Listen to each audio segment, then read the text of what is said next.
Heavenly Father, our hearts ache with the weight of brokenness. We yearn for your healing touch upon our family. Where love once flourished, discord now resides. Lord, breathe new life into our relationships. You are the God who mends the shattered. We trust in your power to restore what has been lost. Soften hardened hearts, dissolve pride, and replace bitterness with compassion. Teach us to forgive as you have forgiven us, to seek understanding over judgment, and to choose unity over division.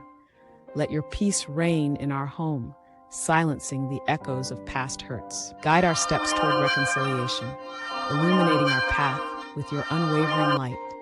May our family be a testament to your grace, a beacon of hope for others in turmoil. Lord, we surrender our pain to you, believing in your promise to make all things new.